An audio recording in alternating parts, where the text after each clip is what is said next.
শীতকাল তো এসে গেছে। শীতকালের একটা প্রধান সবজি হলো পালং শাক। পালং শাক যারা খেতে পছন্দ করেন না বা যারা খেতে পছন্দ করেন তাদের জন্য আজকের এই রেসিপিটা আমি আপনাদের সাথে শেয়ার করছি। পালং শাকটাকে ভালো করে ধুয়ে বেছে নিয়ে শিকড়গুলো এভাবে ফেলে দিয়ে পোকা পাতা, তারপরে বুড়ো যে হলদে হয়ে গেছে পাতা, সেই পাতাগুলো আমি ফেলে দেবো। ভালো করে বারবার ধোবো, নাহলে কিন্তু বালি থেকে যাবে। বালি থাকলে কিন্তু খাবারটা পুরো নষ্ট। আমি কড়াইতে একটু জল বসিয়ে দিয়েছি গরম করার জন্য, আর এর মধ্যে দিয়ে দিলাম পালং শাকগুলো। এগুলোকে আমি সিদ্ধ করে নেব।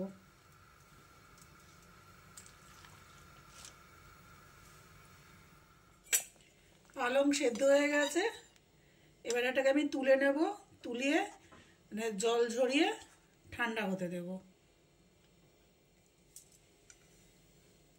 আমি এখানে সেদ্ধ করা পালং শাকটা যতদূর সম্ভব একটুখানি অল্প অল্প করে জলটা ঝরিয়ে নিয়েছি। ঝরিয়ে দিয়ে দিলাম, আর সাথে দিলাম একটা কাঁচা লঙ্কা। দিয়ে আমি এটাকে পেস্ট করে নেব। বেশি জল দেবো না, এখানে কোনো জলই দেবো না, জল ছাড়া আমি এটাকে পেস্ট করব। এই যে পেস্ট করে নিয়ে এসেছি, এবার দিয়ে দেবো এই পেস্টটা বাটির মধ্যে তুলে নেব। পেস্ট করা হয়ে গেছে, এবার দিয়ে দিচ্ছি আমি বেসন। আপনারা যদি একটু জল দিয়ে করেন তাহলে কিন্তু বেসন বেশি লাগবে, টেস্ট কিন্তু পালং শাকের পাওয়া যাবে না। সুতরাং একটু জল কম দিয়ে পালং শাকটা পেস্ট করবেন। আচ্ছা, দিয়ে দিচ্ছি 1 চামচ পরিমাণ চালের গুঁড়ো, আর দেব সাথে একটু গরম মশলা, দেব একটু লবণ, আর তো কাঁচা লঙ্কা দেওয়াই আছে। এবার এটাকে ভালো করে আমি মেখে নেব। এটা এভাবে ভালো করে মাখিয়ে নিচ্ছে। এর মধ্যে কিন্তু জল দেবো না, তার মানে আমার এখানে আর বেসন লাগবে না। যদি আপনারা জল দিয়ে একটু পাতলা মতন করেন তাহলে কিন্তু অনেকটা বেসন লাগবে। দিয়ে দিচ্ছি অল্প একটু লবণ, স্বাদ অনুযায়ী দিয়ে দিলাম লবণ। দিয়ে আবার ভালো করে এটাকে মাখিয়ে নেব। এই থিকনেসটা আমার দরকার। আমি একটা এরকম ছোট প্লেট নিয়েছি। আপনাদের যদি পরিমাণ বেশি হয় তাহলে বড় পাত্র নেবেন, বড় প্লেট নেবেন। দিয়ে দিচ্ছি একটু সাদা তেল, অল্প একটু দিয়ে আমি এটাকে মাখিয়ে নেবো ভালো করে। আমি এটাকে ফ্ল্যাট করে নিয়েছি যতটা সম্ভব হয়, হাত দিয়ে তো। আর এটা যেহেতু আঠালো, অত বেশি ভালো প্লেন হবে না। যদি উপরটা বেশি প্লেন করতে চান, আবার একটু হাতে রিফাইন্ড অয়েল নেবেন, এরকম নিয়ে এরকম দিয়ে এরকম এরকম করে নেবেন।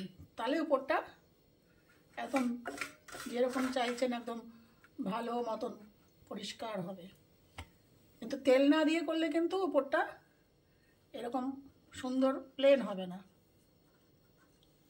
আমি কড়াইতে একটু জল দিয়ে দিয়েছি, দিয়ে দিচ্ছি এই বাটিটা। আমার যেহেতু স্ট্যান্ড আছে, পাচ্ছি না খুঁজে, সেহেতু দিয়ে দিলাম বাটিটা, আর সাথে উপরে এটা বসিয়ে দিলাম।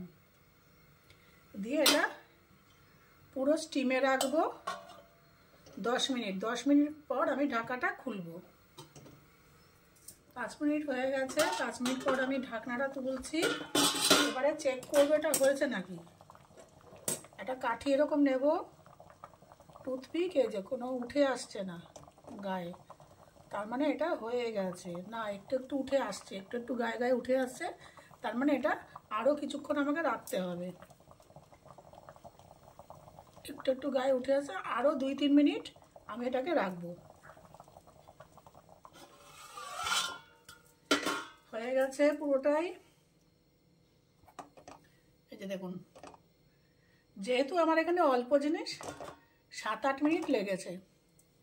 আপনাদের বেশি জিনিস হলে পরে আপনারা 10 মিনিট পর ওপেন করবেন, করে দেখবেন। দেখার পরে আরও যদি মিনিট 3-4-5 লাগে সেটা করে নেবেন। এবার এটাকে আমি ঠান্ডা করে নেব। এবার এটাকে আমি ছোট ছোট পিস করে কাটবো।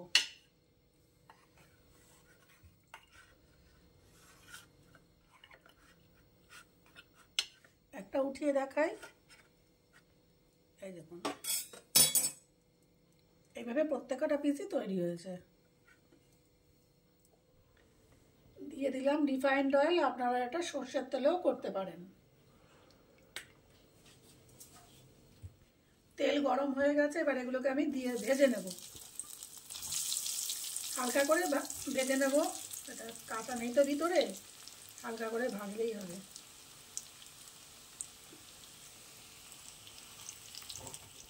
ভাজা হয়ে গেছে, এবার এটাকে আমি তুলে রাখবো।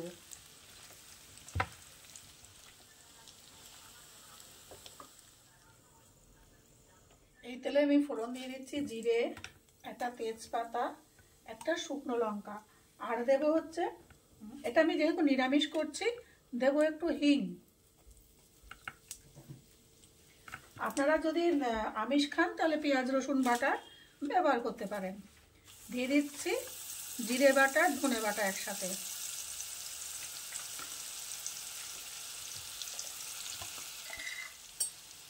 দেব হলুদ আর লঙ্কা গুঁড়ো।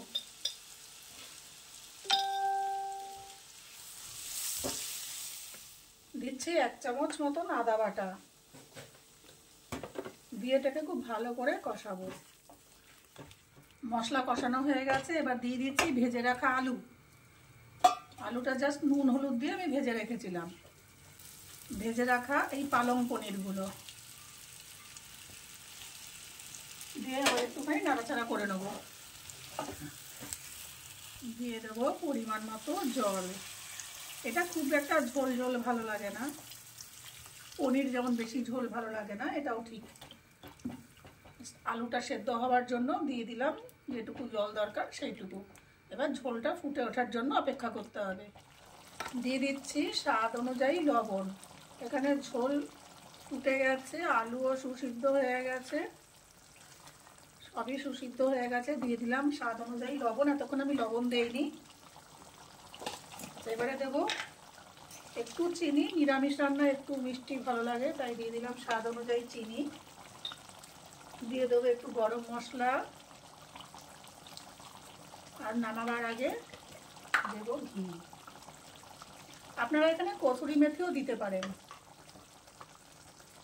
ঘি না দিয়ে আপনারা এখানে কসুরি মেথি দিলেও এটা খুব ভালো লাগবে খেতে। তৈরি আমার পালং শাকের ধোকা।